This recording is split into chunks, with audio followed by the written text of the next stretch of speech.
Olá pessoal, bem-vindos ao treinamento da segunda etapa de Ovino Caprinocultura. Hoje com os instrutores Davi Lago e o Gildo Lira e Emílio Afonso. Vamos falar da Ovino Caprinocultura. Esses pequenos ruminantes que estão presentes em vários momentos da história, desde o Antigo Testamento, nas colonizações, em conflitos e até em posses presidenciais. Raças ovinas hoje, vamos falar de raças ovinas, de cruzamento industrial, de escrituração zootécnica, de índices produtivos e índices reprodutivos. Vamos falar também de sanidade ovina, tá? Manejos, profilaxia, tá? Vamos falar um pouco de defesa sanitária, a importância da defesa sanitária na criação de ovinos e caprinos, né? Vamos falar de enfermidades como a ectema contagioso, a linfadenite, vamos falar de sarnas, vamos falar de ceratoconjuntivite, de outros contaminantes, tá? De pododermatites. Vamos falar de manejos com o uso de aqualúvio, pedilúvio. Vamos falar de verminoses, de hemoncose, tá? De exames para detecção de vermes, métodos para detecção de vermes, tá? Enfim, vamos falar em cuidados das matrizes gestantes, vamos falar de cuidados com os borregos.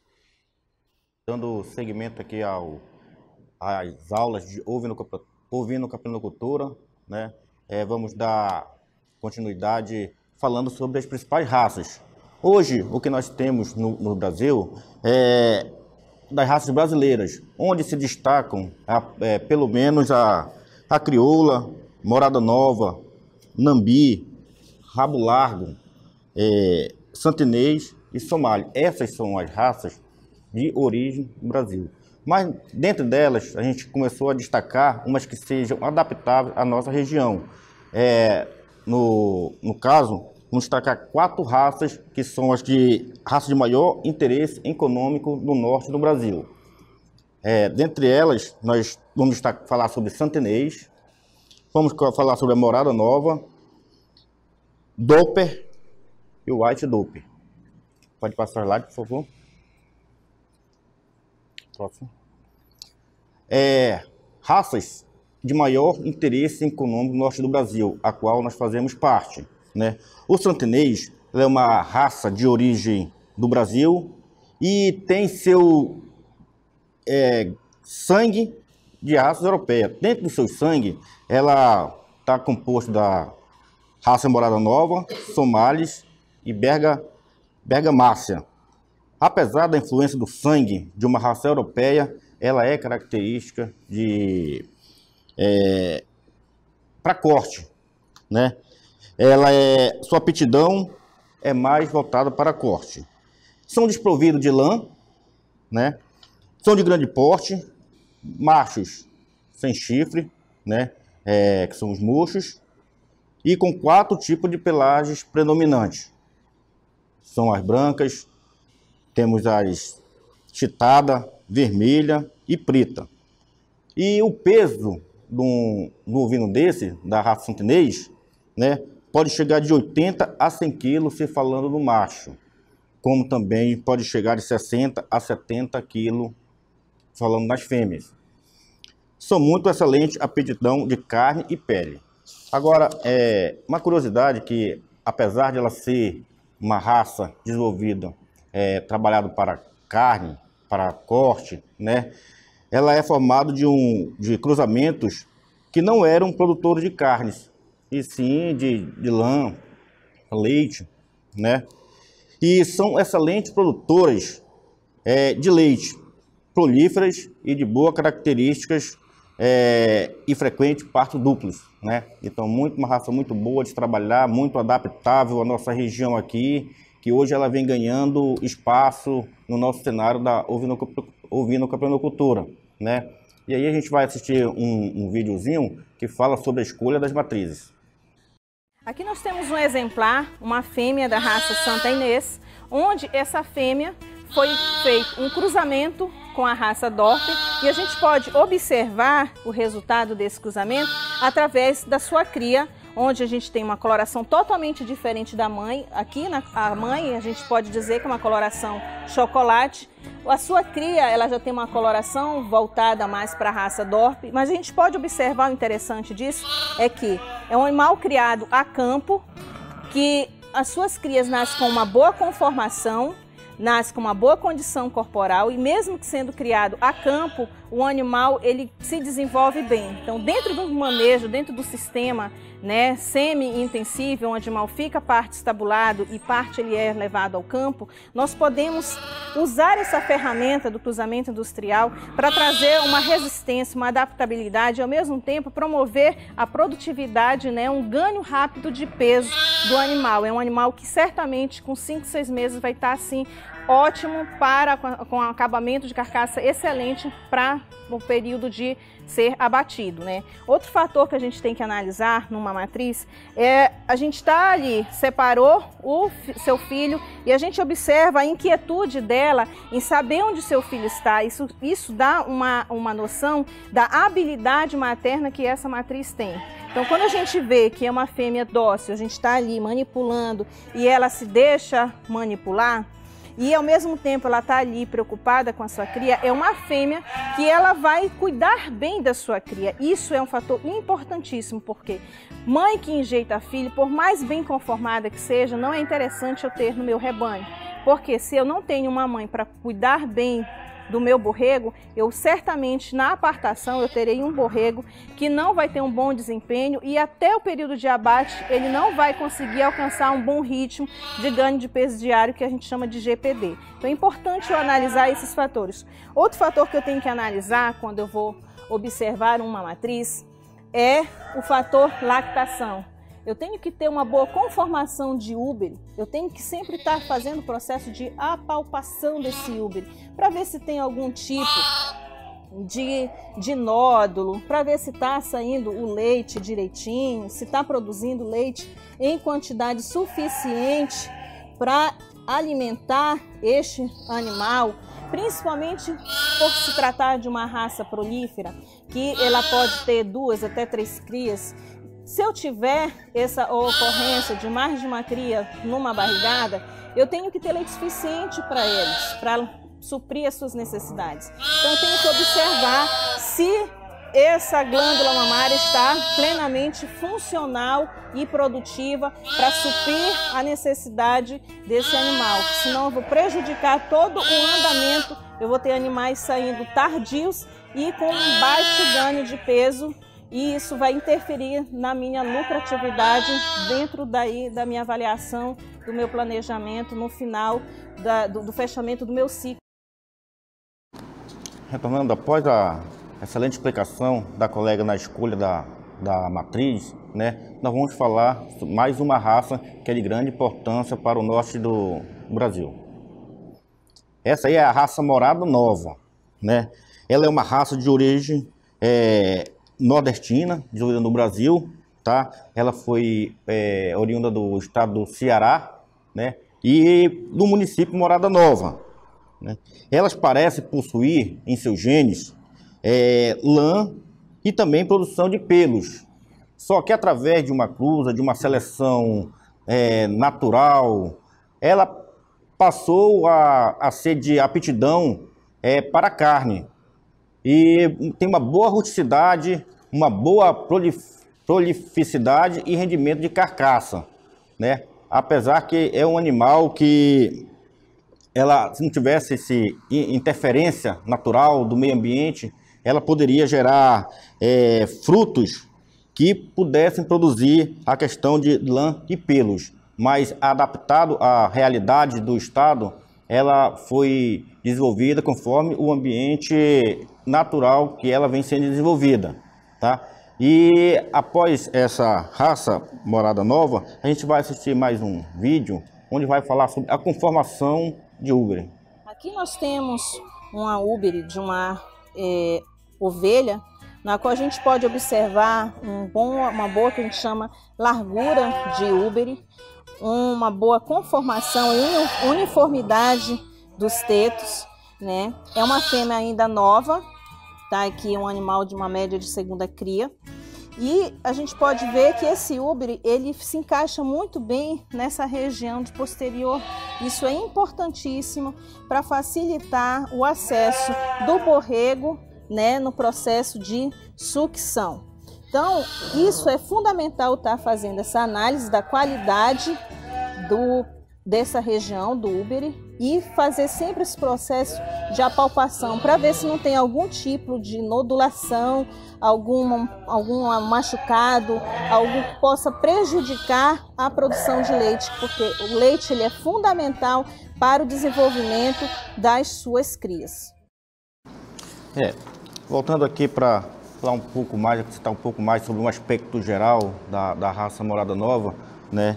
Ela é um animal deslanado, né? A pelagem vermelha ou branca, os machos podendo chegar a 40 a 60 quilos, né?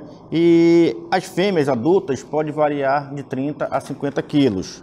Uma produção de carne de excelente qualidade e ovelhas muito prolíferas. Tá? Passa a próxima slide. Mais outra raça que a gente pode destacar no nosso cenário aqui do estado, de maior econômico no norte do Brasil, nós temos o Dorper, né, que é de origem africana, utilizado na maioria dos rebanhos brasileiros para cruzamento industrial. Aptidão para corte, resistente ao clima amazônico. É uma ovelha originária da África do Sul, né, e ela é muito característica com a sua cor padrão branco e de cabeça preta. Ela é classificada como semilanada. A gente vai ver algumas caracterizações da racial Dorper. Aqui nós temos um outro exemplar ovino, porém de uma outra raça.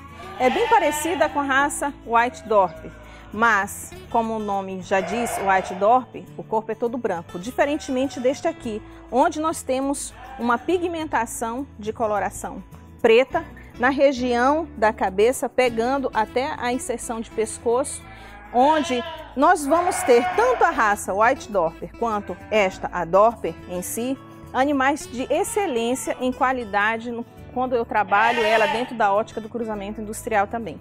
É uma outra opção que nós temos para fazer essa junção de genética para promover a heterose e aumentar o ganho de peso em suas crias.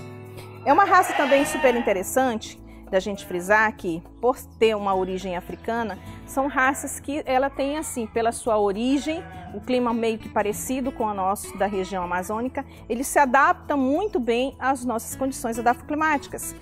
Mas existe uma questão que muitos perguntam, mas é uma raça de lã. A raça, ela tem resquícios de lã, como podemos observar. Mas essa lã que existe nessa raça não é uma lã voltada assim, que vai proporcionar a produção de uma lã de qualidade. É uma lã que a gente pode observar que ela é mais fina, né, menos densa. Então, sem problema nenhum, eu posso estar trabalhando um animal com esse tipo de lã dentro das minhas condições, um clima quente como o nosso da Amazônia, né? Então, se você vai comprar um animal que vem com esse resquício de lã e quiser melhorar a sua ambiência, a sua termorregulação, você pode fazer o que a gente chama também de tosquia, que é a retirada do excesso de lã, sem problema nenhum. É uma metodologia que a gente tem. A gente não pode deixar de usar uma raça que vai trazer ganhos genéticos, que vai trazer resultados pelo simples fato dessa lã, porque muita gente deixa de usar essa raça pelo fato da existência dessa estrutura e que não vai afetar de forma alguma, né, aí em termos de produtividade da minha criação. São raças que se adaptam muito bem, têm resistência, pode ser criada a pastos. Esses animais aqui são animais que vivem e se alimentam basicamente de pasto. Então, nós não temos uma queda em termos de fertilidade, são animais prolíficos. Então, quando eu vou fazer o planejamento aí da minha criação, eu colocando ele aí com 30, 40 fêmeas, eu tenho quase 100% aí de fertilidade. Isso é importantíssimo, porque qualquer falha nesses índices reprodutivos, eu vou ter quebra de produção. Se eu tiver quebra de produção, eu diminuo a minha rentabilidade no negócio. Então, raça ela é um fator importantíssimo para eu trabalhar ela, para eu ter os meus ganhos dentro da minha criação. Um outro fator que a gente tem que analisar quando vai avaliar não é só a raça, mas em termos também de caracterização da qualidade deste animal. Como já foi falado, a parte de postura é importante também eu analisar. Um outro fator é a docilidade do animal. O animal ele tem que ser um animal onde eu possa manipular ele, como esse aqui, eu posso pegar. Ele é um animal de certa forma dócil. Eu tenho que fazer um cuidado sempre com a para dos cascos, que chama o processo de casqueamento. Não posso deixar ficar com os cascos grandes.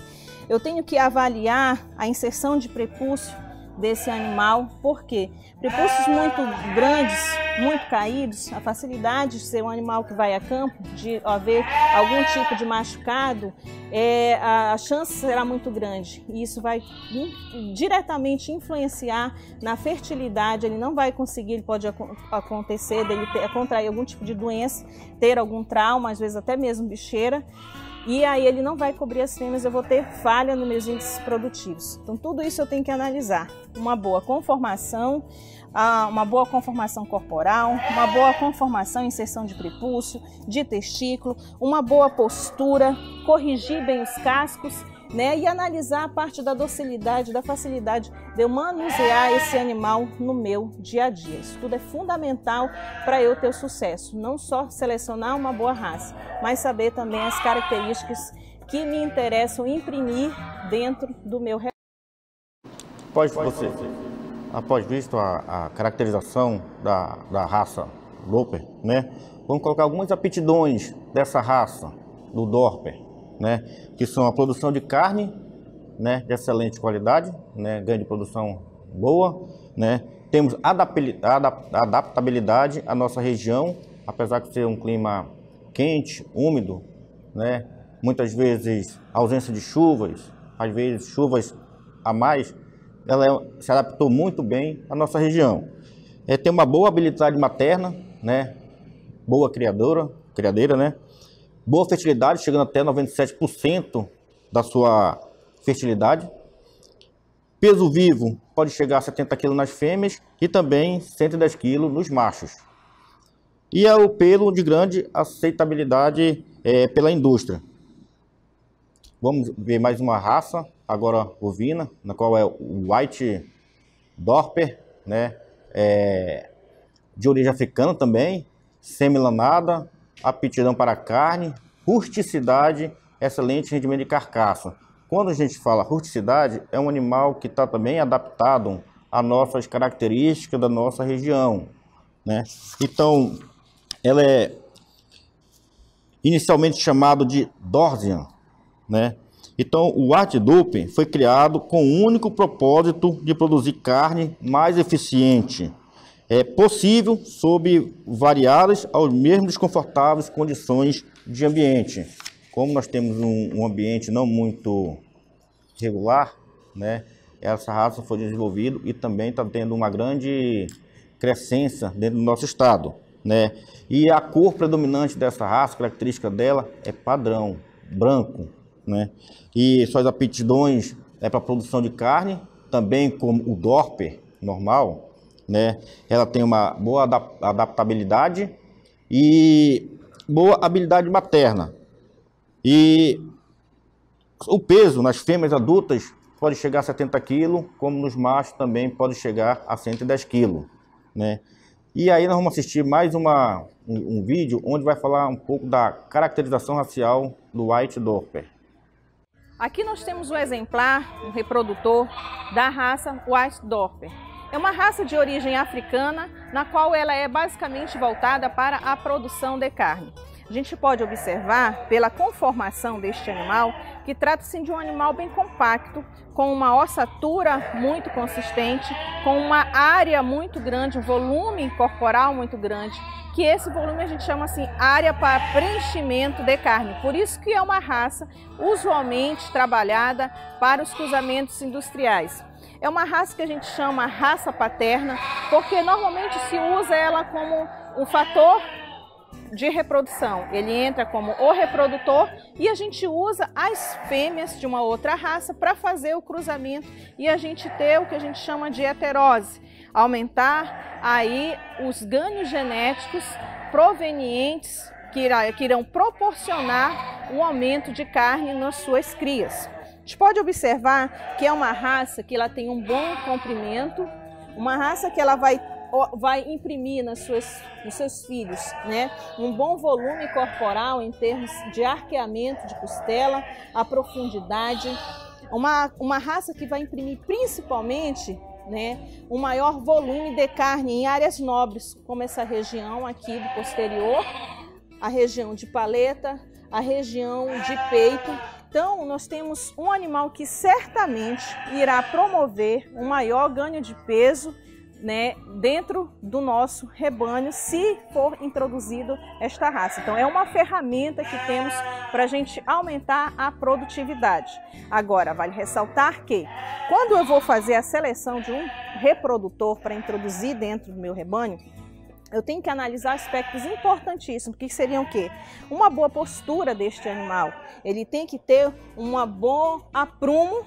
Por que isso? Ele vai fazer a cobertura da fêmea. Então, na hora dessa cobertura, se ele tiver algum problema de aprumo, ele não vai conseguir fazer a cópula necessária. Isso vai proporcionar, possivelmente, algumas falhas reprodutivas, né? Eu posso ter uma diminuição do índice de fertilidade pelo simples fato do meu reprodutor ter problemas de apoio na hora da cobertura.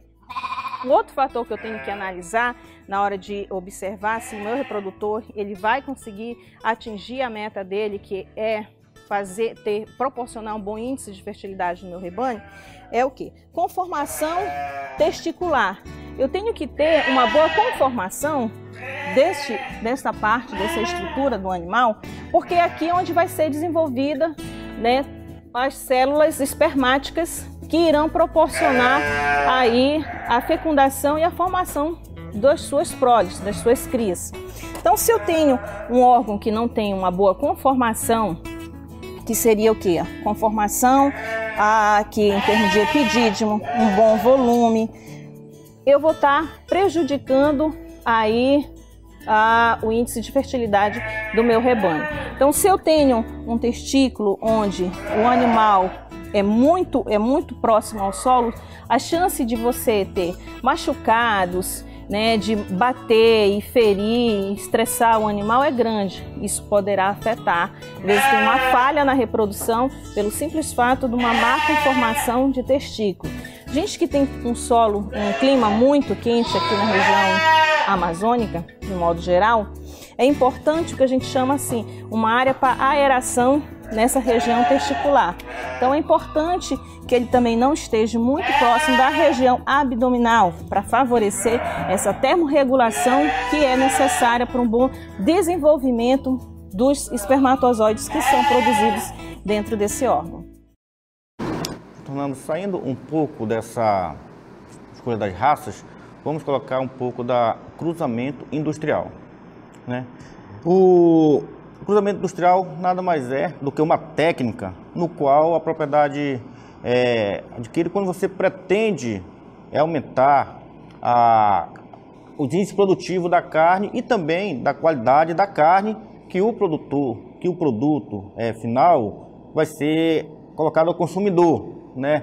É uma técnica muito utilizada, né, para aumentar a rentabilidade da criação, na qual o cruzamento da raça materna mais rústicas, né, nós vamos selecionar as matrizes, vamos selecionar os reprodutores, aonde das matrizes, o que você vai querer? Da materna, a rusticidade, e da paterna você vai querer um ganho genético e um fruto, se chamará F1, que é um animal que vai nascer que puxa um pouco da característica da mãe e um pouco da característica do pai, né?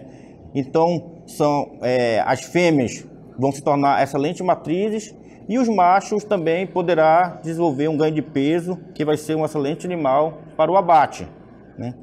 Então, para explicar melhor para vocês, nós vamos assistir um vídeo de cruzamento Dorper e Santa Inês.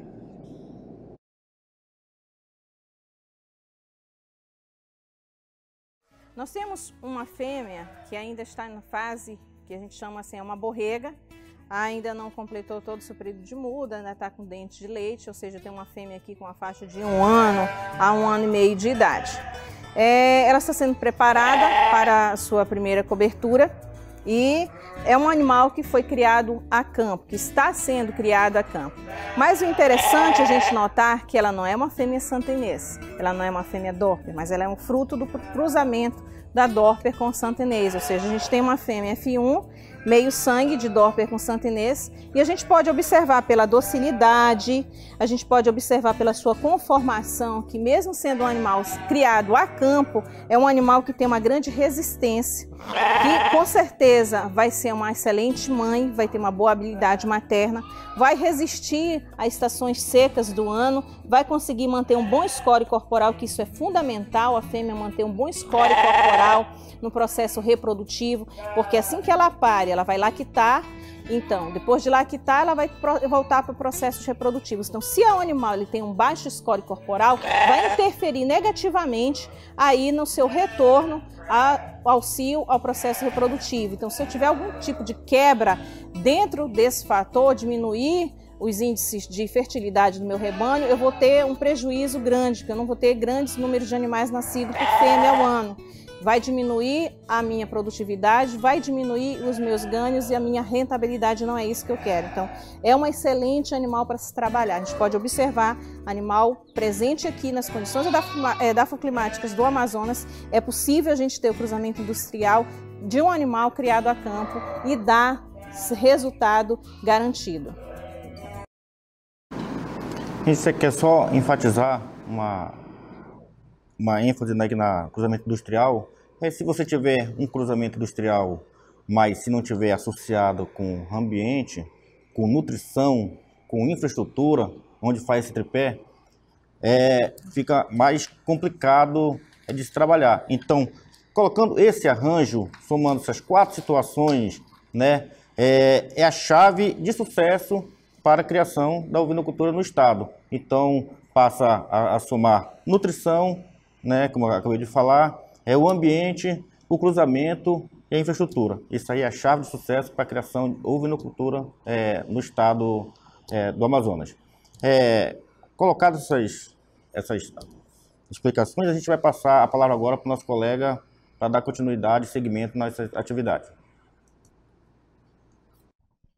Bom dia, meu nome é Gildo, né? E a gente vai dar continuidade aqui no conteúdo, né, falando um pouco agora sobre a questão da escrituração zootécnica. E o que é a escrituração zootécnica? Nada mais, nada menos, ela vem ser o controle total que você vai ter desses animais, e ela, quando utilizada, ela vem dar bons resultados, né, porque tem a questão de alguns dados que ela vem nos fornecer, só que ela é uma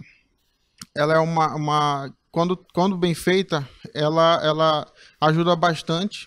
Então, quando você não informa corretamente esses dados, pode ser que ela não venha lhe dar resultado, você pense que ela não seja tão eficaz como a literatura fala, como alguns profissionais falam.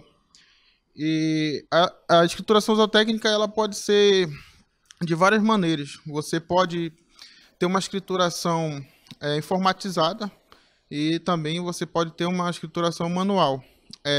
Ambas vão ser bastante eficazes, né? Só muda a questão de sistemática, a questão de alimentação desse sistema, né? E existem recomendações para você fazer a escrituração zootécnica por exemplo, cada manejo uma escrituração para esses animais, né? Existe também a opção de você usar uma pasta assim que contenha todas essas informações, a questão de histórico do animal, qual foi o pai, qual foi a mãe, avô desse animal,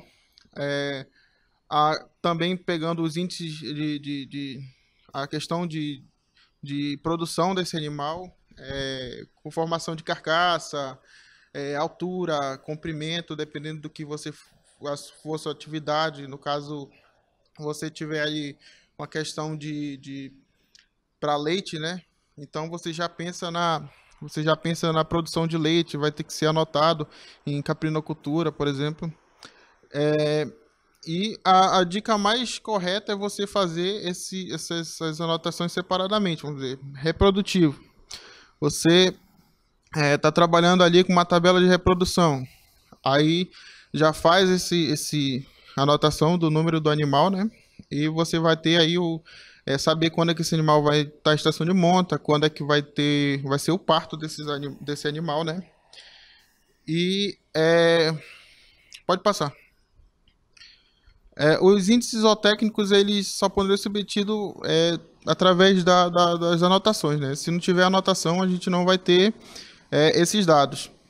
E antes que a gente comece a fazer as anotações desses dados, a gente precisa identificar esses animais. A gente vai precisar dar nomes a esses animais, que podem ser números, ou então números com letras, né? E pode passar aí, por favor. E aqui a gente tem algumas identificações, que no slide aparece aqui mais o colar, né, e a coleira também. E essa identificação, ela pode ser feita de inúmeras maneiras. Você tem aí disponível tatuagem, que você vai ter um aparelho, né, que você seleciona a numeração que você quer do animal e vai lá e faz essa tatuagem no animal, identifica, né? Você pode também identificar através de ferro quente, a questão de tinta, e também na questão das coleiras, né? Você tem aí variadas cores, né? Que no manejo você pode identificar o animal que está em reprodução, o animal que está doente, ou então o animal que vai seguir para abate, ou então em fase de engorda, alguma coisa assim. E a escrituração zootécnica, ela vem precisar de utilizar desses identificadores, né? Tem também os brincos. Tem também os brincos, né? Que você pode estar usando aí através de um aparelho que você vai colocar esse brinco na orelha do animal e ter identificação. O melhor sistema para você identificar esse animal é o que cabe no seu bolso, né? E a importância econômica é que você vai ter o controle desses índices, né?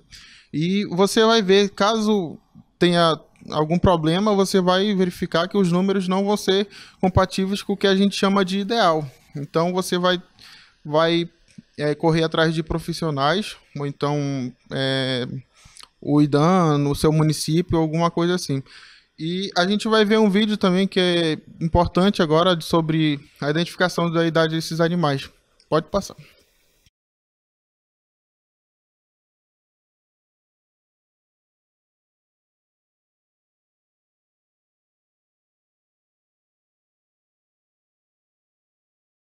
Aqui nós temos uma fêmea com a arcada dentada, ainda dente de leite.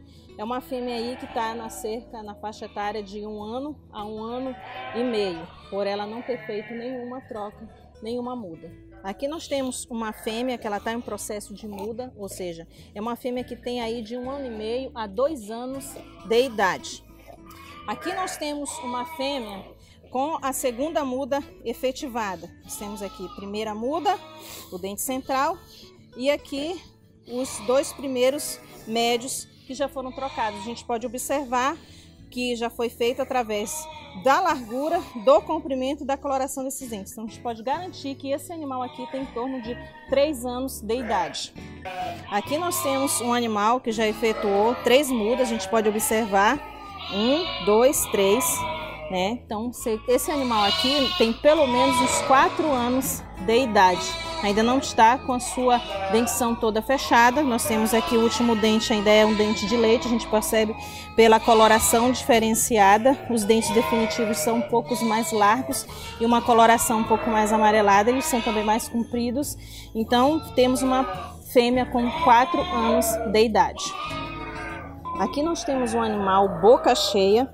Isso significa dizer que ele tem acima de 5 anos de idade. Ele já fez toda a troca dos seus dentes, ele está com os dentes definitivos. A gente pode observar também que a coloração é um pouco mais amarelada, os dentes são um pouco mais compridos, então nós temos um animal já na fase adulta. Aí a gente pôde observar que existe várias a observação dos dentes desses animais para a gente estar observando a idade aí. Isso vai ser importante. Você vai comprar um reprodutor ou então alguma matriz. Aí vai que o cara fala, o meu animal, meu reprodutor é um animal novo, ele ainda vai crescer. Apesar de você verificar outros parâmetros, né, você pode estar verificando realmente se o animal é novo, e verificar se confere o que está sendo informação, né? E aí você tem como observar. Também outro meio de observar é a numeração desses dentes, né? A gente tem um animal aí quando está com os dentes completos, são cerca de 32 dentes que você pode observar, mas a identificação é mais feita nesses dentes incisivos aí da parte da frente, porque é onde você consegue ter melhor visualização. E conforme a idade vai sendo avançada, você tem aí esses dentes sendo trocados do meio para o lado, né? No caso, até a questão dos cantos. Quando os cantos são trocados, né? Depois da pinça, do primeiro médio, segundo médio, você tem aí um animal chamado de boca cheia. Então, é um animal já que vem a ter mais de, dependendo da idade, mais de 5 anos de idade, né? E aqui a gente tem alguns índices, né, que a gente vai obter se a gente usar a escrituração zootécnica, né? E tem esses índices e também tem a questão de, vamos dizer, com manejo de medicação e vacinação. Você tem que dar sequência a essa medicação, ou então vacinação. Você fica doente e não pode ir na propriedade. Você pede para alguém lá, diferente de você, e essas informações vai estar lá. Essa aí também ajuda bastante a escrituração zootécnica. E aqui a gente tem taxa de concepção, taxa de natalidade, intervalos entre partos. Esses itens, eles vão lhe indicar como é que está acontecendo sua produção. Se está conforme, se está ideal, se precisa melhorar alguma coisa. A taxa de concepção vão ser em torno de 90% para ovelhas adultas e 70% para borregas de até 12 meses. Por que isso? As ovelhas adultas elas vão estar mais preparadas para a questão reprodutiva, né? E já vem de outros partos e muitas vezes essas borregas vão estar entrando no parto pela primeira vez. Então aceita-se, né, que seja menor essa taxa de concepção, vem aí ser 70%, e das ovelhas adultas menos de 90% a gente não aceita, né? E essas ovelhas elas vão ser expostas ao macho, né? E o que ele for fechado diagnóstico de gestação, elas vão entrar nessa taxa de concepção. Taxa de natalidade vai ser as ovelhas que ficaram empreendez, né? E os animais que vieram, nasceram, né? Através dessa taxa através dessas ovelhas que estavam gestantes. O intervalo entre partos, ele vai ser indicativo de ideal. O menor que você pode ser 210 dias e o máximo 240 dias. É importante manter esses dados, esses índices ideais, para que você consiga manter o ciclo da produção, para que você não tenha perdas de lucratividade, né? Pode passar. A taxa de prolificidade. Você vai ver a questão da proliferação da sua produção. Tem-se aí no slide uma diferença entre essas coisas conforme o sistema, né? Você tem aí o sistema extensivo e o sistema intensivo. O sistema extensivo e o intensivo. Por que a taxa do sistema extensivo vem ser menor que a do intensivo? É porque no extensivo você tem um controle não tão eficaz como no intensivo, da questão de monta, da questão de observação desse animal. E esse valor também, porque que não é 100%, que 100% vamos dizer que era o valor redondo. Porque alguns animais vinham a ter dois filhos, 3 filhos, vai depender da ovelha, né? E essa seria os animais que foram expostos ao macho e conseguiram ali ter o parto normal e o número de cordeiros. Taxa de ciclicidade, a gente vai estar observando aí a capacidade dos nossos reprodutores de cobrição, né? Você vai observar do primeiro a 17 dias de ciclo, né? Você vai observar quem que o macho cobriu já e quem que ele já marcou, pelo menos, né? Aí então você vai ter um nível aí da ciclicidade desse animal. É recomendado que seja 75%, mas também a gente tem que observar, porque existe um número certo de cabeça de fêmea para um macho. Esse valor não pode estar acima, porque senão esse resultado não pode ser justo, né? E taxa de mortalidade, que ninguém recomenda taxa de mortalidade, ninguém quer que morra ninguém, né? Mas acontece acidentes, acontece problemas, e esse problema a gente aceita até que fica a 10%. Todos esses valores em porcentagens, eles vão dar uma noção como é que está a tua produção. Se é preciso tu buscar assistência técnica, ir no IDAM, como eu falei agora há pouco, né? E pode passar aí. Aqui eu tenho outros índices, né? Que é a questão de peso ao nascer, idade de mama. Isso aí vai depender da questão da raça, vai depender do tipo de produção, se é para corte, se é para leite. Aí a gente tem uma média de peso aí de 2 a 4 quilos. Se for uma ovelha Dorper, né, que com certeza o filho já vai ter o ganho de peso, o borrego já vai ter o ganho de peso, o cordeiro vai ter o ganho de peso maior, né? Agora, se for uma cabra sana para produção de leite, pode ser que esse peso seja menor. Idade das mamas, se a produção correr tudo certinho, a gente tem ali de 45 a 60 dias, já começa a fazer o desmame desse animal, né? Peso de desmama, geralmente esses animais vão estar aí entre 15 e 18 quilos, vai depender se você tem algum sistema de creep feed, né? Que é já o fornecimento de ração para tentar fazer essa troca, né? De tipo alimentar. E a idade ao abate também varia aí de 4 meses a 6 meses. Tudo vai depender se você está no sistema intensivo ou semi-intensivo, intensivo. Claro que o intensivo vem a dar o ganho de peso maior, mais rápido a esses animais, mas também vai depender do custo de produção que vai aumentar. E o peso de abate, que vai estar aí entre 25 a 30 quilos. A questão do peso de abate vem bater na característica do animal, né? A gente tem... pode ser que os animais venham a ganhar esse peso, venham a ganhar mais peso, né? Mas tem a questão do tempo de produção, da qualidade da carne, da característica da carne. O mercado, geralmente quem come carneiro, ele pede esse padrão.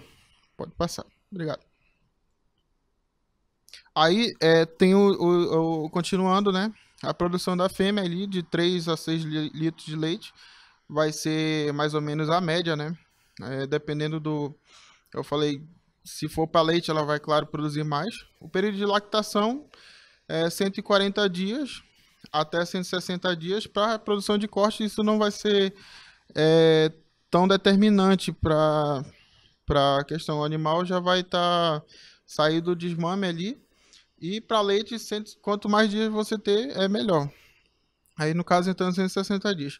E a cobertura após o parto vai ser de 2 meses. Se você, por acaso, não fazer algum manejo correto de reprodução, de estação de monta, essas coisas, você vai ter um aumento no intervalo entre partos. O que isso vai significar? Que você vai ter menos animais para vender quando você for mandar seu lote para o abate. Pode passar. Bom, pessoal, vamos falar agora sobre sanidade ovina, né? Tá? Abrange uma série de atividades técnicas, né? conduzidas para manter melhores condições de saúde dos animais. Pode passar. Então, veja, a profilaxia, a gente procura sempre trabalhar com um manejo profilático. Quer dizer, é melhor prevenir do que correr atrás do prejuízo, né? Então, veja bem, a profilaxia ela abrange melhor condução de todos os manejos. O manejo nutricional, melhor condição de limpeza e desinfecção, de higiene, tá? De instalações mal planejadas trazem problemas para os animais, né? De manejadores mal treinados, né? Então, a pessoa tem que se especializar naquilo que está fazendo. E melhor, tem que gostar daquilo que está fazendo, né? De promiscuidade entre as diferentes espécies. Você está criando ovelhas, cabras, e aí vem o pato no meio, lá vem o suíno, lá vem qualquer tipo de ave, lá vem um canino. Então, isso daí traz problemas, traz enfermidades que são normais e de fácil diagnóstico nesses outros animais, tá? E que podem complicar a criação do ovino, do caprino, de uma tal forma que de poder tirar o animal até para descarte, né?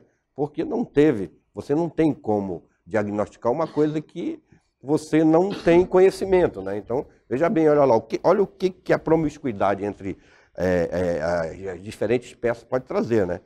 Tá? Presença de roedores, tem que evitar, pássaros, moscas, água sem qualidade, mudança de temperaturas, né? Ventos frios, poeira, calor, radiação. Então, a profilaxia abrange você conduzir de uma melhor forma tudo isso, tá? Veja bem, você tem que ser profissional, você não é mais amador, você está vendo o resultado, você está vendo lucro para poder continuar na atividade, né? Fazer prevenções, né? Fazer um calendário de vermifugações, um calendário de vacinações. Olha aí o controle zootécnico, pessoal, que acabamos de falar, entendeu? Então, esse tipo de controle, tá? Você vai poder, durante um período, ou durante toda a criação daquele lote, você vai poder tanto fazer, como anotar para não repetir, para fazer melhor, para saber o que você usou antes, o que vai usar agora, né? E se falhar tudo isso, você tem que ter um profissional que conheça, tá? E você vai aos poucos aprendendo dentro da sua criação com esse profissional, né? Tá? Você precisa conhecer o comportamento dos animais, identificar as doenças que acometem esses animais, que era para você poder socorrer a sua criação no momento de sair dos padrões, né? Então agora vou ter que corrigir isso daí, né? Vamos ver aí a importância do papel da Agência de Defesa Sanitária, tá? Numa criação zootécnica.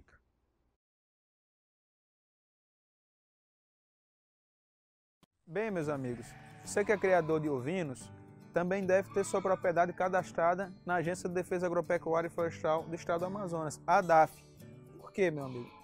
A criação de ovinos é uma criação que inclusive encontra-se dentro do Programa Nacional para a Erradicação da Febre Aftosa, porque o ovino e o caprino são duas espécies que nós chamamos de vigilante, que se a doença chegar naquela região, o bovino vai estar vacinado, ele provavelmente vai acometer primeiro o ovino ou o caprino. Então a gente tem que manter esse cadastro de outras espécies, como nós chamamos, especialmente os ovinos, os caprinos e os suínos, que também são espécies que a febre aftosa atinge.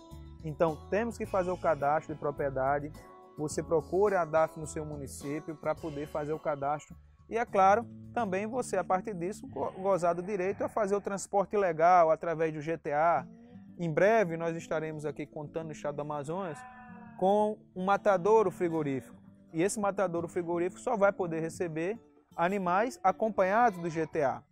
E o GTA tem todas as informações necessárias, tem a origem, tem o protocolo, os períodos de vacinação, tem a idade dos animais, tem todo um histórico que é exigido para você fazer a rastreabilidade dessa carne, que em breve vai estar chegando na mesa do consumidor aqui no estado do Amazonas, vindo de um matadouro frigorífico inspecionado. Então, pessoal, o órgão de defesa sanitária, ele existe para quê? Ele existe para agregar valor à sua produção, tá? Então, você está produzindo, automaticamente você tem uma intenção, ou consumir, ou fazer disso uma fonte de renda, tá? Só que o mercado, ele se previne, o mercado ele precisa saber se aquele animal ele está sadio, se aquele produto ele não tem nenhum tipo de contaminação. Isso é comum no mundo. Então, veja, para você ganhar esse mercado, você precisa daquele profissional que está ali na vigilância, dizendo, te apontando, olha, esse produto é bom, esse produto serve para o consumo, esse produto tem qualidade para consumo. Ele não está ali para lhe atrapalhar, não, muito pelo contrário. Ele está ali para agregar o valor necessário à sua produção. Por isso, pessoal, se você tem qualquer tipo de criação, não é só de ovino e de caprino, não. É de bovino, de bubalino, de aves, tá? De suínos. Você tem que fazer o cadastro lá na agência de defesa, tá? Então, veja, você fazendo aquele cadastro na agência de defesa, você diz, olha, eu tenho um determinado tipo de criação zootécnica.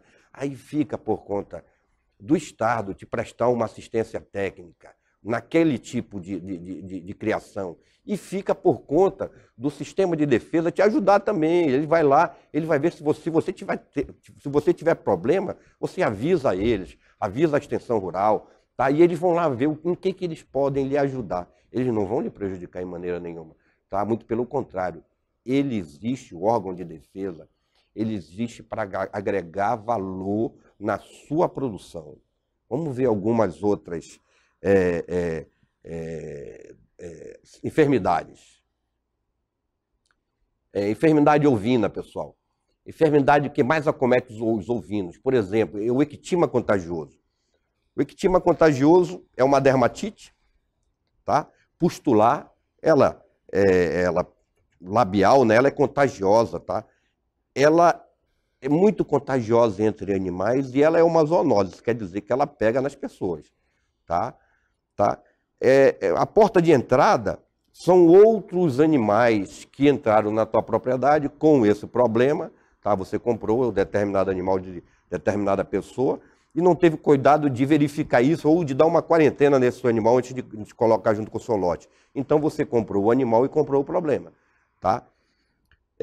Alimentos abrasivos, tá? Você colocou a bactéria dentro você comprou a bactéria junto com o lote que você adquiriu, tá? E aí qualquer trauma, alimentos abrasivos, como capim muito passado, tá? Outro tipo de alimentação que pode gerar algum tipo de ferimento, já é a porta de entrada para o ectima, tá? Onde é que ele afeta? Ele afeta no focinho, na mucosa oral, na orelha, nas pálpebras, nas tetas, se o animal estiver amamentando, né? Os sinais clínicos são pápulas, vesículas e pústulas, crostas espessas, tá? Aí vem a anorexia, perda de peso, tá?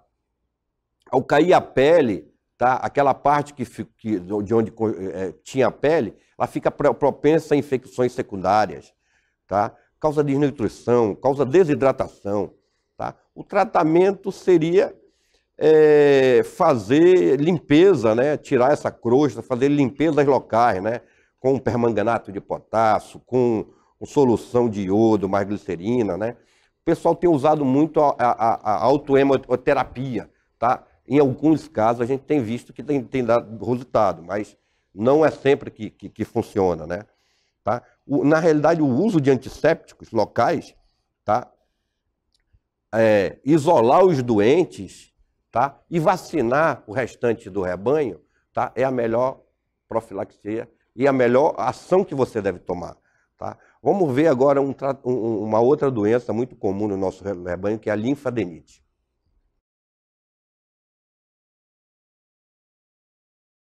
Linfadenite, ou mal do caroço, é aquela doença que está disseminada em todo o Brasil. E aqui no Amazonas também não é diferente.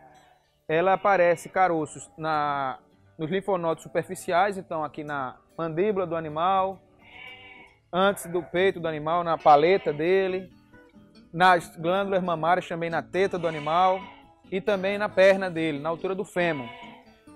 Isso traz problemas tanto da perda da pele do animal, que você perde aquela, quando você vai abater o animal, você termina perdendo aquela pele porque traz várias cicatrizes, como também na condenação da carcaça.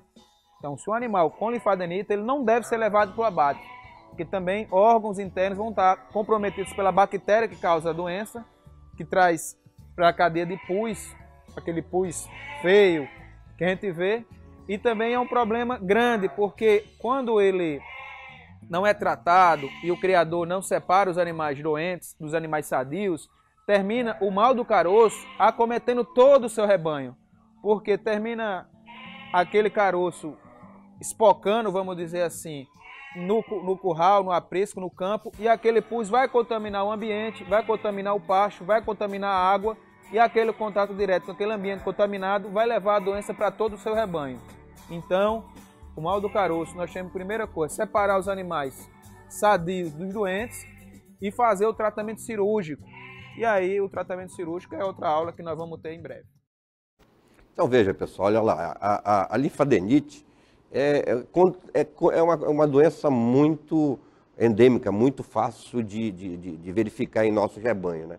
Então, uma vez você começando a sua atividade, você vai evitar esse tipo de coisa. Ao comprar os animais, tá, você já vai verificar esse tipo de problema. E se você já tiver isso dentro da sua propriedade, tá, aí você tem um problema instalado. Então, o que vai acontecer?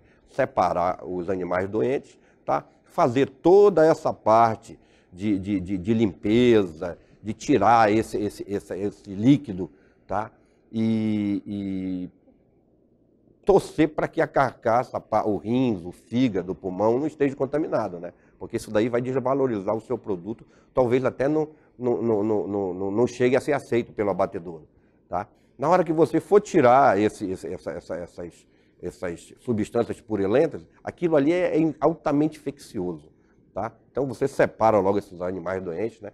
E aí na hora que for tirar toda aquela parte dos utensílios tem que ser esterilizados, os fometes, algodão, papel que você usou, tudo tem que ser queimado, tá? Porque aquilo aqui é aquilo que transmite isso daí, tá? Vamos ver agora um pouquinho de outra doença, que é a sarna.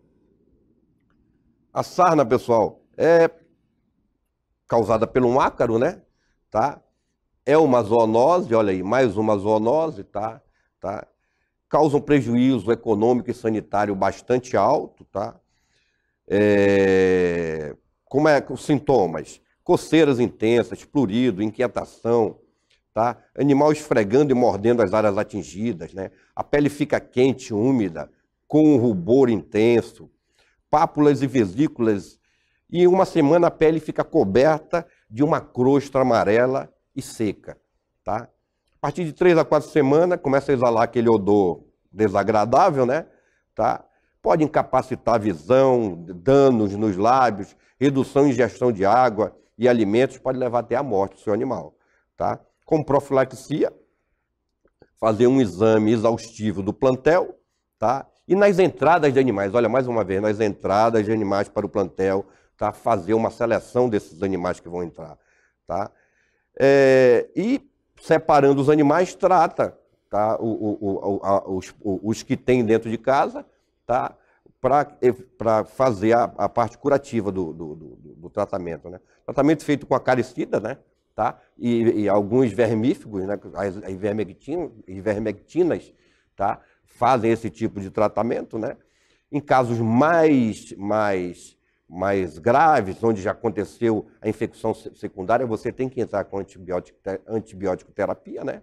Tá? Acaricidas tópicos, tá? Enfim, fazer a parte curativa do animal, né? E se for muito grande, é melhor você chamar um profissional treinado, né? Chama um veterinário, um zootecnista experiente, um técnico em agropecuária experiente com esse tipo de problema, para te colocar de novo no trilho, né? Vamos ver agora um vídeo de uma outra doença, que é a ceratoconjuntivite? Ceratoconjuntivite, ou conjuntivite mesmo, aquele problema no olho que às vezes o criador pergunta, meu animal está lacrimejando muito de um olho, está criando uma camadazinha branca lá, isso quando eu vejo está atacando outros animais também. Então é uma doença contagiosa, infecciosa, causada por uma bactéria. E a gente tem que ter uma atenção, tipo, pastos que tem um capim muito alto, isso traz o trauma, isso favorece a entrada de contaminação da bactéria. Áreas de confinamento, que tem muita poeira, seca, também favorece a contaminação daquele animal. Animal que está muito tempo com corda na área do olho, isso causa o trauma. Então, traumas em si favorecem a contaminação da ceratoconjuntivite. E é uma doença também que traz um problema sério, porque o animal, tudo, se ele cega, se ele está doente, se ele traz problema, ele não se alimenta bem, ele não está apto à reprodução, ele não está apto a caminhar para se alimentar. Isso faz o animal emagrecer e aí ele perde também na disputa que ele tem daquele ambiente para ele se desenvolver. Tratamento que ocorre nesses casos, ou tópico com a pomadazinha da neomicina, que tem até humana, ou endovenosa, à base de tetraciclina, ou também intramuscular à base de outros antibióticos. Eu acho que a gente tem que cuidar muito para evitar traumas nesses animais, evitar pastagens altas, ele está no pasto alto, e também confinamentos com um grande número de animais. Aí você vai diminuir a ceratoconjuntivite e a conjuntivite no seu rebanho. Então, pessoal, são várias bactérias que causam essa doença, né? Tá? Então, além do trauma, tá, o contato direto entre animais, né? Tá? Injúrias, como o colega falou, né? Tá? Às vezes aquela secreção com o contato com os outros animais, aquela secreção que sai do olho do animal, né? Isso daí é muito contaminante, né? Tá?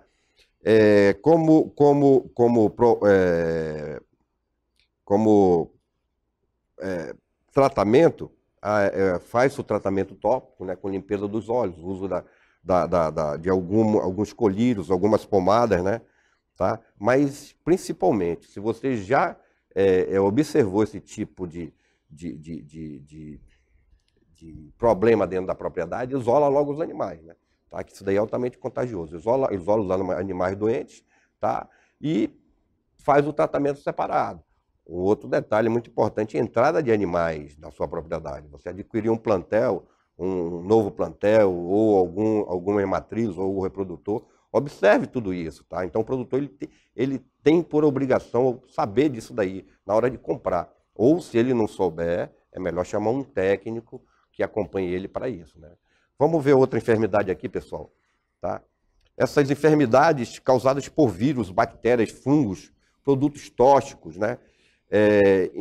Incidência influenciada pela nosso alto índice de umidade relativa do ar, né? A nossa grande quantidade de chuvas, né? Então, existem vários, por estarmos aqui no trópico, né? Tá? E por sermos um país tropical, tem as suas vantagens, mas tem suas desvantagens também, né? Então, essa nossa alta umidade relativa do ar, quantidade de água excessiva, né? Tá? O pasto muito encharcado, isso traz algumas doenças que normalmente ocorrem em menos quantidade em outras regiões, né? Vamos ver uma aí muito importante que acomete muitos nossos plantéis, que é a pododermatite. Pododermatite, ou podridão do casco, é uma doença que também está em todo mundo disseminada, mas aqui no Amazonas é um problema sério, porque as nossas criações sofrem muito com a umidade da nossa região. Se você tem um curral que você não limpa muito, ele fica a umidade. Se você tem um pasto em área de várzea, fica úmido.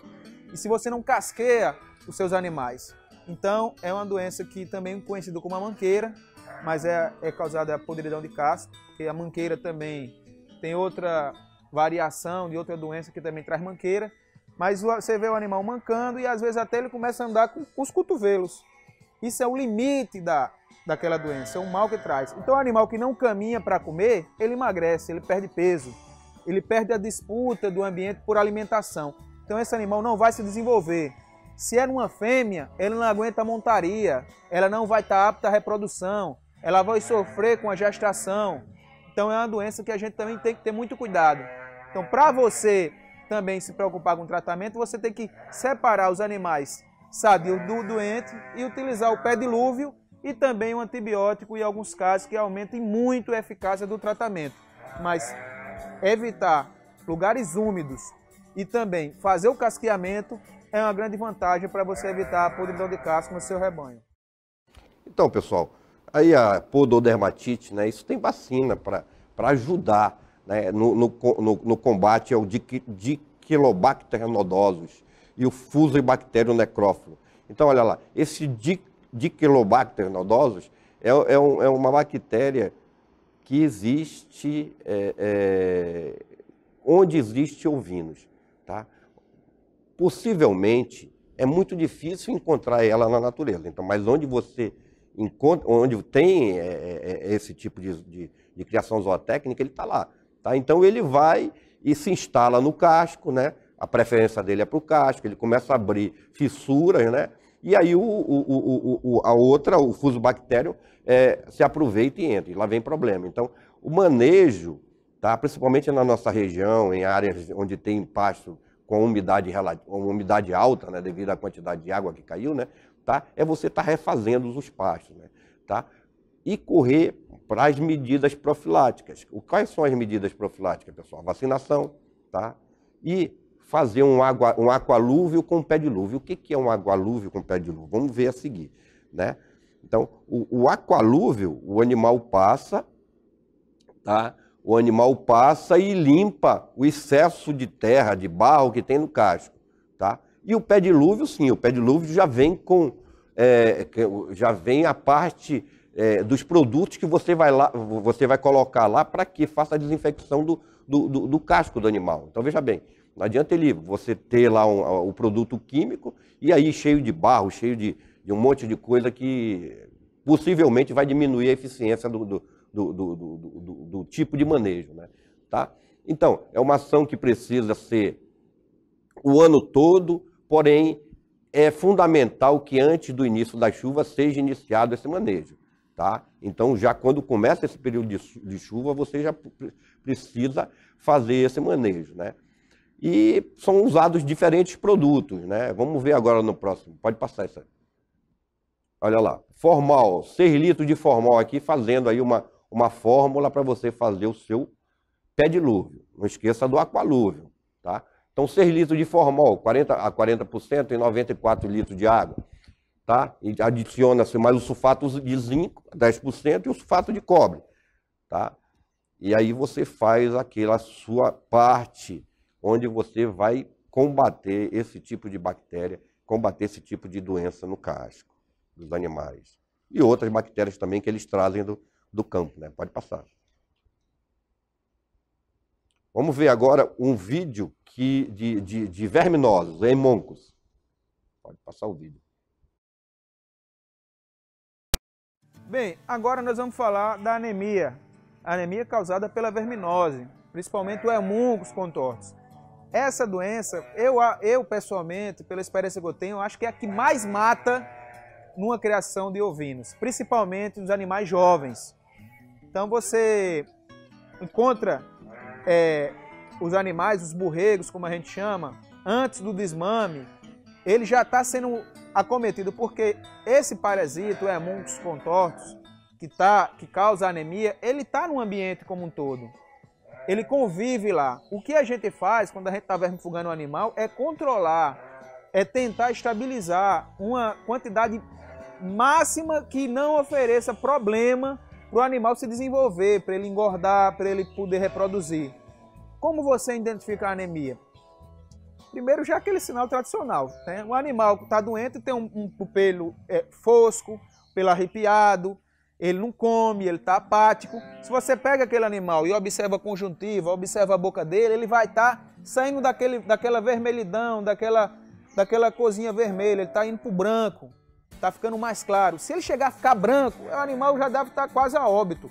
Então, a principal característica é você acompanhar esses animais, você separar os animais doentes dos animais sadios, você fazer rotação de pastagem e você que cria suas ovelhas também no rebanho com bovino, fazer esse pastejo acompanhado, junto de bovinos e ovinos. Ajuda muito também, porque esse Haemonchus também contamina os bovinos. E quando fica só no pastejo com ovinos, ele vai exclusivamente atacar os ovinos. E aí vai ter uma carga muito pesada desse parasita naquele animal.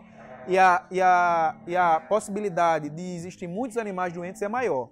Como você controla também a anemia, a verminose causada pela Haemonchus?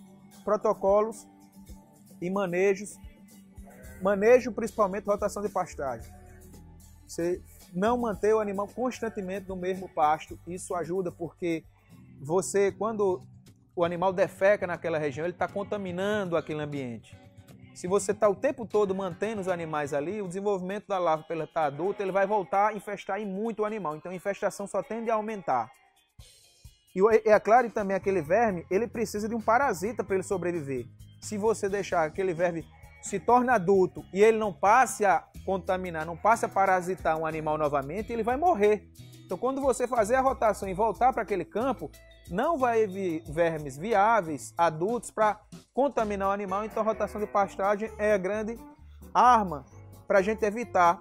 E é claro, mais barata, porque se você ficar apenas no vermífugo, você vai gastar muito. E esses vermes, eles já têm uma resistência já muito grande, mas ao mesmo tempo você não dá para abrir mão do vermífugo, principalmente ao desmame e também antes do parto nas fêmeas de 30 a 40 dias. Isso é meio que assim uma lenda, se deve ou não vermifugar a fêmea gestante. É claro que tem vermífugos que não devem ser usados em animais gestantes, mas existem vários vermífugos que já estão adaptados para esses casos. Então você também pode vermifugar 30 a 40 dias antes do parto, para esse animal passar essa imunidade também para esses burreiros que vão nascer, que eu falei, que eu volto a afirmar, os animais jovens são os principais acometidos com anemia e eles que vão a óbito mais rotineiramente na nossa... Fora o controle aí de rotação de pastagem, né, tá, de vermifugações, tá, o pessoal tem usado fungos nematófagos, uso de cobre, suplementação alimentar, seleção de animais resistentes, tá? Tem um método, o método FAMACHA, que nós vamos ver a seguir também. Tudo isso, pessoal, é para evitar a resistência, tá? do Haemonchus à medicação, ao vermífugo, entendeu? Então, você vai usando, a partir de 5 anos você já usou tudo quando foi princípio ativo. E aí esse verme está instalado no teu rebanho e para você tirar é complicado, tá?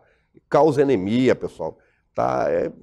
O certo é usar a cabeça, tá? Ver qual é o período de vida, tá, desse parasita e tentar deixar a natureza tomar conta dele, né? Então, isso daí o pessoal tem tido muito resultado com o pastejo intensificado em rotação de pastagem, né? Pelo ciclo de vida da pastagem, né? Você abandona e é muito maior que o ciclo de vida do parasita. Pode passar. Tá? Sanidade ovina. Outra coisa é você, estrategicamente, saber o que fazer, né? Então, limpeza e desinfecção das instalações, tá? É fundamental, né? Então, veja bem, você acabou de vermifugar, tá? Com 3 a 4 dias, tá? Você vai lá e faz a limpeza daquelas instalações, tá? Fazer a vermifugação de animais em jejum, tá? Efetuar pastejos mistos e alternados, como falamos agora, né? Rodízio de pastagem para quebrar o ciclo do verme, né? Efetuar exames, ter como costume na propriedade fazer o exame de contagem de ovos por grama nas fezes, que é para você ver que tipo, como é que está a infestação daquele verme, né? Tá? Enfim, usar da cabeça, né? Vamos ver como funciona esse método FAMACHA que acabamos de falar.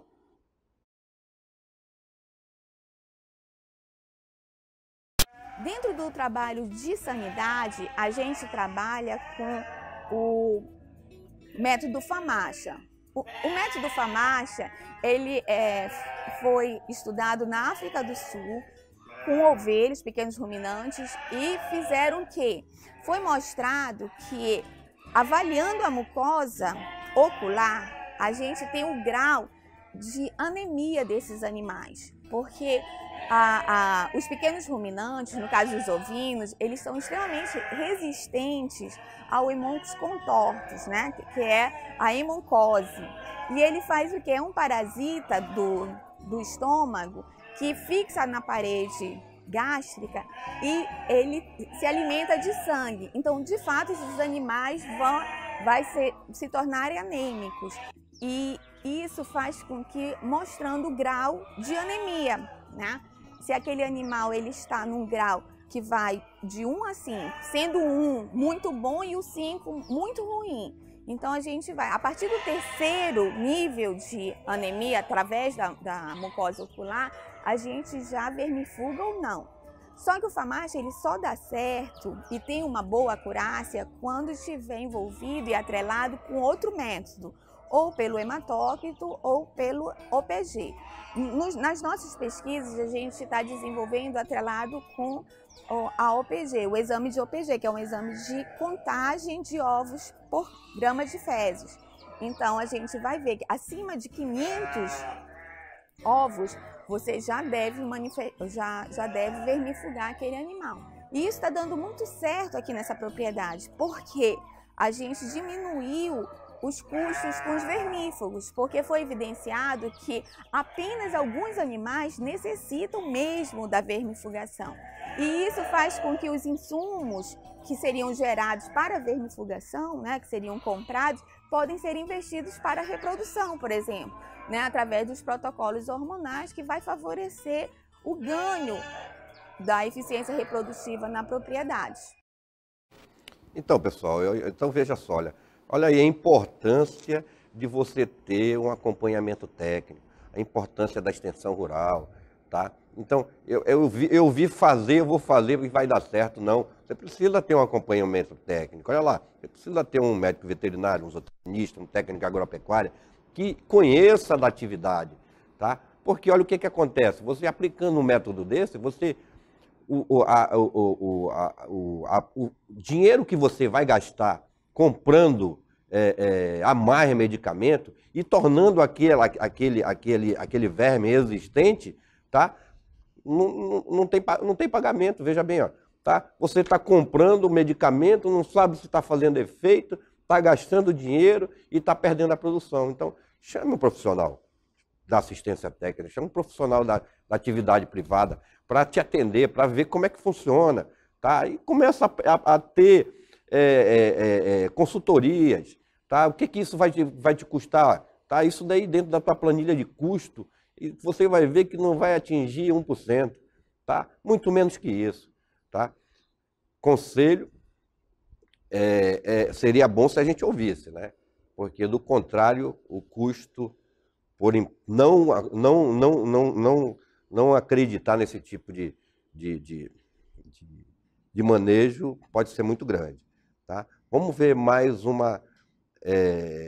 cuidados com a gestante, né? Tá? Então a gestação é aquilo lá, pessoal. Você induziu aquele animal ao cio, trouxe o animal para o reprodutor ou inseminou, e aí você, através do seu controle zootécnico, você acompanha até a fase pré-parto, né? Na fase pré-parto, aí você já deve ter o seu protocolo de vacinação, tá? Você já deve ter feito as vermificações lá para trás, né? E você vai acompanhar essa gestação, tá? Importante seria você usar sempre, tem uma enfermidade, que são várias, na realidade são várias enfermidades, são as clostridioses, né? Que mata muito animal, mal súbito.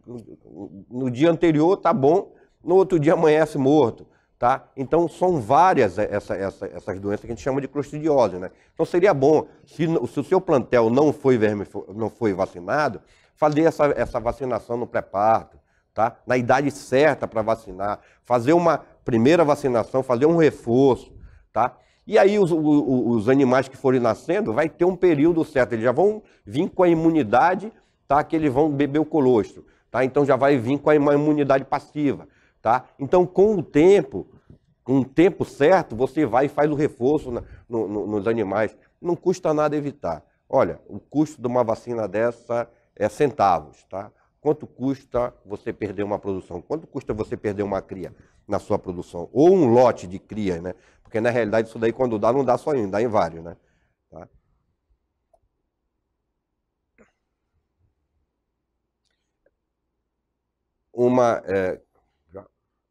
Uma vez as matrizes vermifugadas na gestação, é possível fazer uma vacinação nos borregos aos 45 dias, né? Falamos agora, né? E contra as clostridiose, né? E fazer o reforço com 15 a 30 dias após, né? Tá? Primeira vermifugação dos borregos deve ser feita a partir do 30º dia. Certo?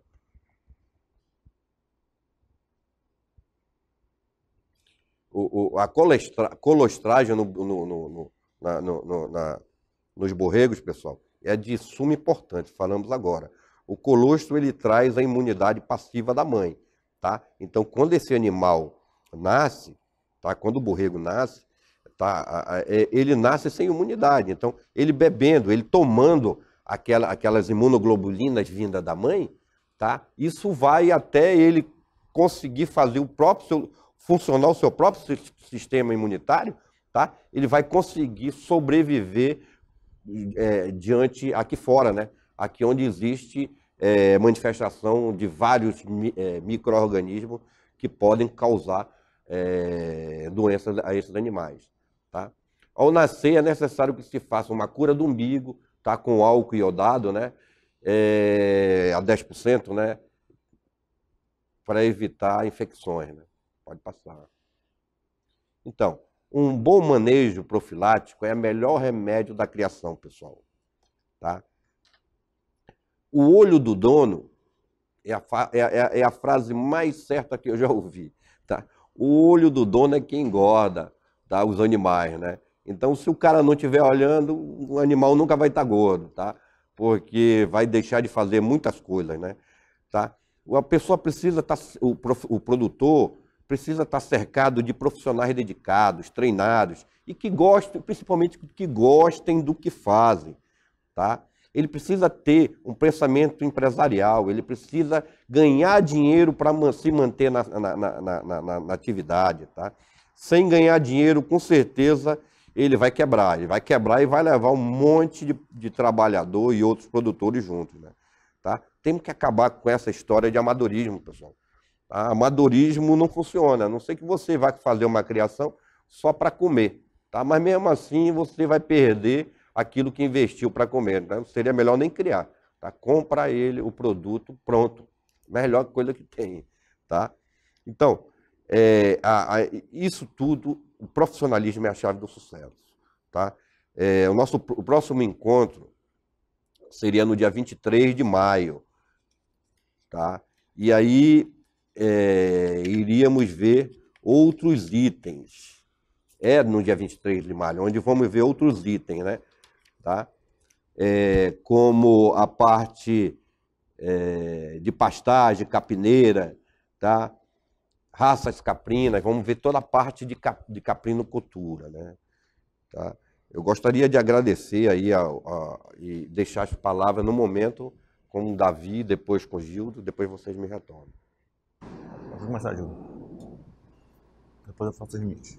Então, só de consideração final, tudo isso que a gente falou é bem importante, bem eficaz, principalmente na questão da sanidade, como aí o Dr. Emílio falou. E se você tem, da parte que eu falei de escrituração zootécnica, ela vai te dar um resultado disso que ele falou, porque essas doenças geralmente elas acometem um bocado de coisa, várias coisas, né? E nesses índices ele já vai te dar um resultado fora do ideal, e que entraria nessa parte da sanidade, da questão de doença, da questão do cuidado da produção dos seus ovinos ou seus caprinos. Bom, Como já estamos na segunda aula, essa aula de hoje começou já com o pé embaixo, avançado mesmo, que não deu nem tempo para a gente se apresentar. Meu nome é Davi, né? Sou técnico agropecuário, estou lotado no IDAN Central, na gerência da GEPAN, Gerência de Apoio à Produção Animal, né? E de antemão quero agradecer aqui aos colegas, o nosso veterinário Emílio, né?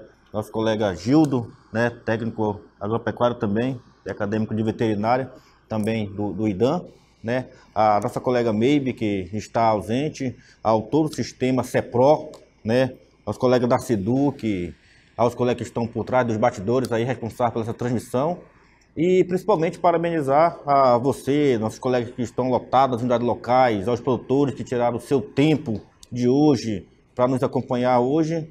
E hoje eu saio aqui com uma satisfação grande de poder contribuir com essas pequenas situações que a gente colocou para vocês hoje. Então, a gente tendo essa ovinocaprinocultura com bom manejo, com nutrição, com acompanhamento diário, isso aí é o sucesso para você criador, para você que quer entrar na atividade.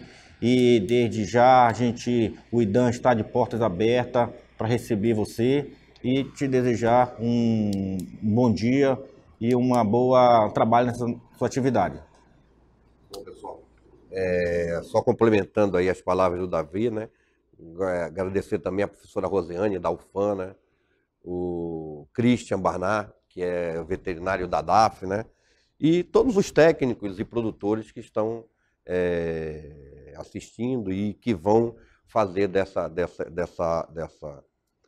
desse encontro, né, uma questão de pensamento para manejar melhor as suas atividades, né? Nova Olinda, criação de ovinos, como está no mercado? Pode responder? Quer responder, Davi? Não, pode responder. Então, pessoal de Nova Olinda aí, a criação de ovinos, como está no mercado? Pessoal, o ovino ele teve um boom em todo o Brasil, né? Tá? E aí não se conseguiu manter esse boom, esse auge, né? Por vários fatores, né?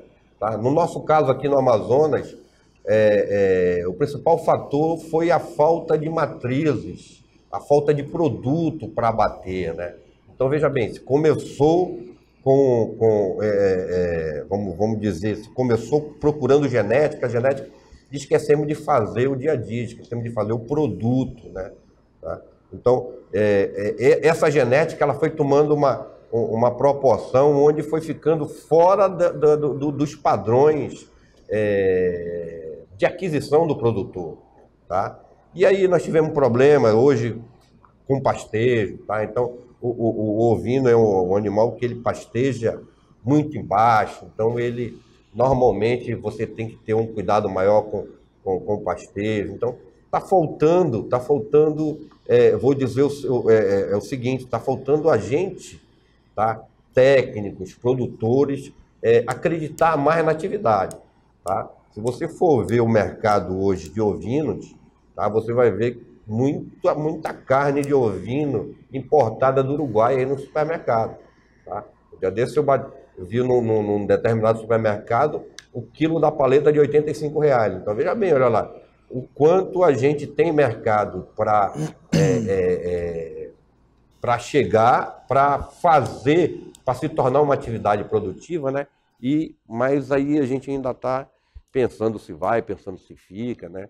Então, como incentivo aí ao produtor, tá? Eu acredito que ele teria que investir mais na ovinocaprinocultura, tá? Mas investir aquilo que eu falo, profissionalmente, não sendo amador, né?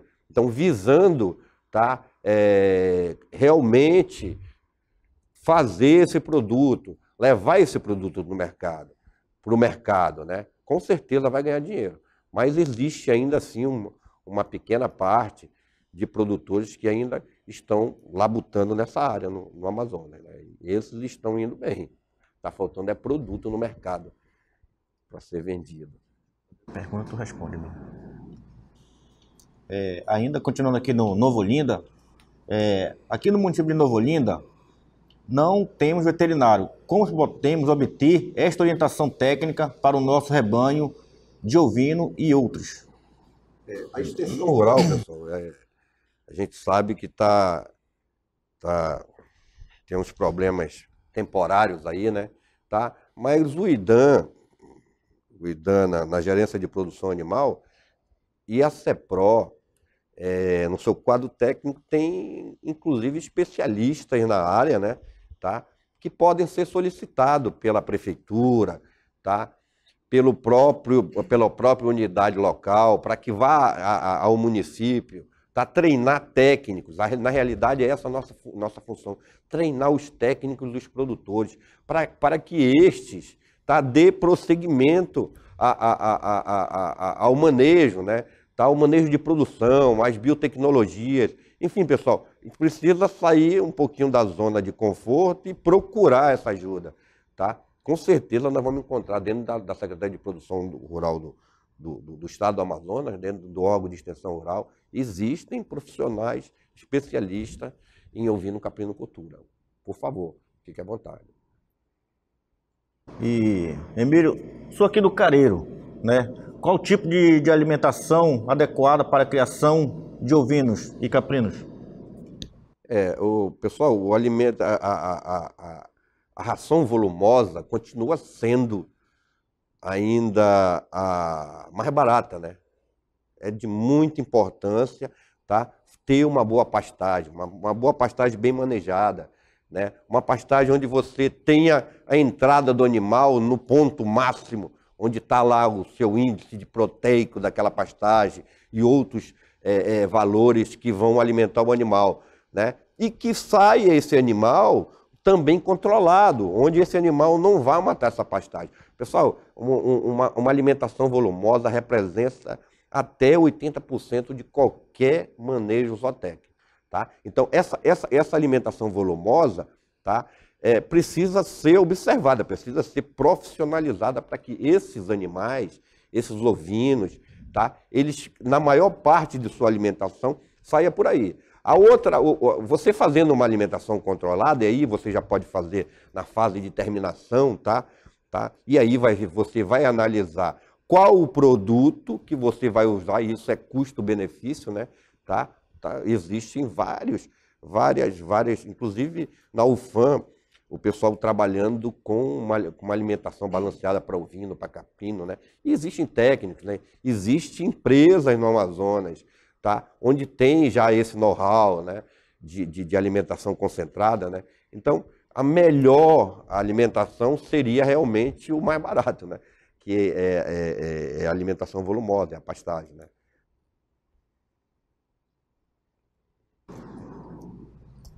Emílio, da mesma forma, aqui no Careiro a gente já tem muitas dúvidas.